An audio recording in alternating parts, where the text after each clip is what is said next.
सभी साथियों को मेरा नमस्कार, स्वागत है आप सबका आज 15 मई के जनसत्ता विश्लेषण में। तो आज की महत्वपूर्ण खबर है, जस्टिस बी आर गवई साहब को 52nd chief justice of India appoint करा गया है। ये एग्जामिनेशन पॉइंट ऑफ व्यू से बहुत ज़रूरी खबर है। आगे बढ़ते हैं आज के संपादकीय की ओर। संपादकीय इस क्रम में है, बदलते वक्त में कारागार सुधार, फिर चीन की चालबाजी और फिर समानता का सवाल। सैन्य में स्त्री पुरुष समानता सुनिश्चित करने में भारत की प्रगति धीमी रही है। बावजूद इसके महिलाएं तमाम चुनौतियों को पार करते हुए सेना के तीनों अंगों में अपनी जगह बना रही हैं और धीरे धीरे अग्रणी भूमिका में भी देखने लगी हैं। मगर ये संख्या अभी संतोषजनक नहीं है। पुरुषों के मुकाबले जिस अनुपात में महिलाओं को सेना के अवसर मिलना चाहिए, उस पर प्रायः सवाल उठते रहे हैं। कोई दो राय नहीं है कि जब जीवन के हर क्षेत्र में महिलाएं पुरुषों के कंधे से कंधा मिलाकर चल रही हैं, तो सैन्य बलों में उनकी प्रतिभागिता पर्याप्त रूप से क्यों नहीं बढ़ाई जानी चाहिए। हम जानते हैं कि सेना में विशेषकर एक बहुत बड़ी जेंडर न्यूट्रलिटी की समस्या है। महिलाओं को उतनी जल्दी आगे नहीं पहुंचने की जगह मिल पा रही है। इसके अलावा अ, महिलाओं को परमानेंट कमीशन में कम जगह मिल रही है। स्त्री पुरुष समानता के सवाल पर अदालतें अदालतें सरकार को अपनी मानसिकता बदलने की नसीहत देती रही हैं। महिलाओं को स्थायी कमीशन देने का फैसला, वही जो परमानेंट कमीशन है। साथ समय भी जब अदालत ने सरकार को टोका था, तो उसका कहना था कि रक्षा बलों में पुरुष अभी महिला अधिकारियों के सम्मान स्वीकार करने के लिए मानसिक रूप से प्रशिक्षित नहीं हो पाए हैं। अब थोड़ा सा यहाँ पे ना एक जेंडर बायस आ रहा है कि महिलाओं को लीड करता हुआ देख कुछ पुरुष खुश नहीं होंगे फौज में। मगर अब तो अग्रिम मोर्चे में महिलाएं कई अहम भूमिकाएं निभाने लगी हैं, सीमित संख्या में ही सही। अगर महिलाएं युद्ध विमान उड़ाने के काबिल हो गई हैं, तो क्या पुरुष वर्चस्व की मानसिकता नहीं बदलनी चाहिए। बहुत इंपॉर्टेंट टॉपिक है, लंबे समय से टॉपिक ये न्यूज़ में रहता है। अगला, चीन की चालबाजी, भारतीय ज़मीन पर दावेदारी जताने की युक्तियाँ चीन सदा से खोजता रहा है। अरुणाचल को वह अपना हिस्सा बताता रहा है। उसके सैनिक वास्तविक नियंत्रण रेखा लांघने का प्रयास करते हैं। इस वजह से कई मौक़ों पर दोनों देशों के बीच तनाव बढ़ जाता है। करीब 5 वर्ष पहले उसके सैनिक गलवान घाटी में घुस आए थे, जिन्हें रोकने में खूनी संघर्ष हुआ। तब से 3 देशों के रिश्ते तनावपूर्ण होने हुए हैं। इस बीच अपने अरुणाचल की कुछ जगहों के नाम बदल कर ये जताने का प्रयास किया गया कि उसका हिस्सा है। देखिए, चाइना अपनी एक्सपेंशन पॉलिसी को बहुत ही एग्रेसिवली फॉलो करता है। अरुणाचल के कई क्षेत्रों को वो कैप्चर करना चाह रहा है, कर भी चुका है कुछ क्षेत्रों को। कई एकड़ क्षेत्र ज़मीन भारत की चाइना कैप्चर कर चुका है, ये ऑन रिकॉर्ड विदेश मंत्रालय ने मानी है। हालाँकि भारत चीन की सीमा रेखा बहुत पहले से ही चिन्हित है, मगर चीन अपनी विस्तारवादी नीति के तहत उसे मानने से इनकार करता रहा है। भारत के हिस्से में ज़मीन पर कब्जा करने के इरादे की वह चोरी छिपे हर चालबाज़ी से घुसपैठ करने की कोशिशें करता रहता है। इस नीति के तहत वह भारत के पड़ोसी देशों में अपनी पैठ बनाकर पुलों, सड़कों, व्यवसाय केंद्रों आदि का निर्माण कर भारत की सीमा पर तनाव पैदा करने की कोशिश करता रहा है। मगर भारत की सामरिक शक्ति और रणनीतिक सूझबूझ के चलते उसे कामयाबी नहीं मिल पाती है। अभी ऑपरेशन सिंदूर के तहत भारत ने पाकिस्तान समर्थन आतंकवादी ठिकानों को ध्वस्त करने का अभियान चलाया। तभी चीन उसके समर्थन में उतर आया। देखिए, डिप्लोमेसी यही होती है, हर देश अपना फ़ायदा देखता है, दुश्मन को दोस्त बना लेता है। चीन अच्छी तरह जानता है कि केवल जगहों के नाम बदल देने से वह इलाका उसका नहीं हो जाएगा, मगर फिर भी इस तरह की हरकतें करके वह समझता है कि अंतर्राष्ट्रीय समुदाय उसे स्वीकार कर लेगा।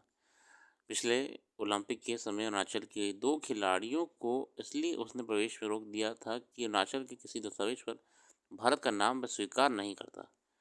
कुछ मौक़ों पर तो वह अरुणाचल को अपने नक्शे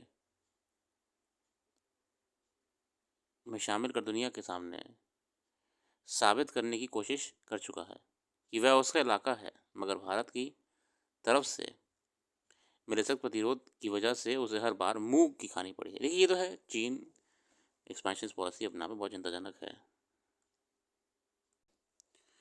अगले संपादकीय बढ़ते हैं, बदलते वक्त में कारागार सुधार। विभा त्रिपाठी जी लिखती हैं, भारत में आधुनिक कारागार व्यवस्था ब्रिटिश शासन की देन है। ये उपयोगितावाद सिद्धांत के प्रवर्तक जर्मी बेंथम द्वारा विकसित पद्धति पर आधारित है। प्रिजन्स आपके जो हैं, इसमें कैदियों को कम से कम खर्च में इस प्रकार रखे जाने की बात कही गई जिससे ब्रिटिश हुकूमत को ज़्यादा से ज़्यादा लाभ हो सके। उस समय के विधि मंत्री ने भी महसूस किया था कि कारागार व्यवस्था में सुधार की आवश्यकता है। एक समानांतर सरकार ने एक आदर्श कारागार अधिनियम 23 तैयार किया, यानी कारागार प्रशासन के संदर्भ में सुधार के लिए किए गए प्रयासों का लगभग 200 वर्षों का इतिहास हमारे सामने है। कहते हैं कि जेल में व्यक्ति दंडित होकर जाता है, दंडित होने के लिए नहीं।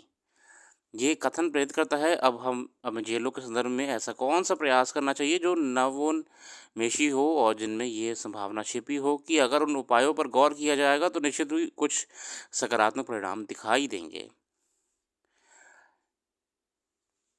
अब आवश्यकता इस बात की है कि नवंबर 24 को अस्तित्व में आई उस सुधार रिपोर्ट, ये बेसिकली हम बात कर रहे हैं एक मैपिंग ऑफ प्रिजन मैनुअल 2024 24 में, जिसमें नए नियम, पद्धतियाँ और एक रिफॉर्मेटिव दृष्टिकोण को लेके बात करी गई।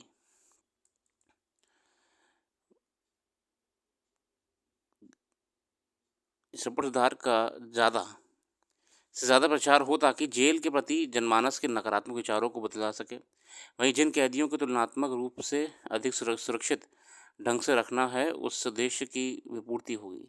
फिलहाल जेलों में बढ़ती भीड़ सबसे बड़ी समस्या है, इसमें बिना बिना दोष सिद्धि के मामूली अपराधों के दोषी और गरीबी की मार झेल रहे कैदियों की संख्या अधिक है। ये समझने की कोशिश होनी चाहिए कि जेल में विचाराधीन कैदियों को कैसे अभियोजन पक्ष के साथ समझौते के लिए तैयार किया जा सका। जेल में जाति आधारित श्रम विभाजन को कैसे दूर किया सकता है, जेल में भीड़ को कम कैसे किया जाए।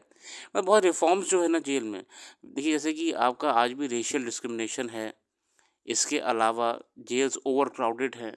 इसके अलावा जेल्स का जो काम है, मेन पर्पस क्या है, रिफॉर्मेटिव है, रिफॉर्म लाना है व्यक्ति में, ठीक है ना। तो कैसे उसकी क्वालिटी अंदर भी ग्रो हो पॉजिटिव वे में, मतलब ताकि वो नए जीवन शुरू करने के लायक भी हो। अब बदलते दौर में कृत्रिम मेधा तक अपराध में सहायक हो रही है। ऐसे में एआई का उपयोग कारागार के विकल्प में भी तलाशा जाना चाहिए। ई प्रिजन की संकल्पना एक ऐसी ऑनलाइन व्यवस्था को दर्शाती है जिसमें भारत की सभी जेलों और उसमें रहने वाले कैदियों को कानूनी सहायता, चिकित्सा सहायता और ऑनलाइन मुलाकात की व्यवस्था के साथ कैदियों द्वारा तैयार विभिन्न सामानों की सूची एक मंच पर उपलब्ध करा दी जाती है। बिल्कुल, टेक्नोलॉजी का इस्तेमाल करके भी हम रिफॉर्म्स को ला सकते हैं प्रिजन्स में।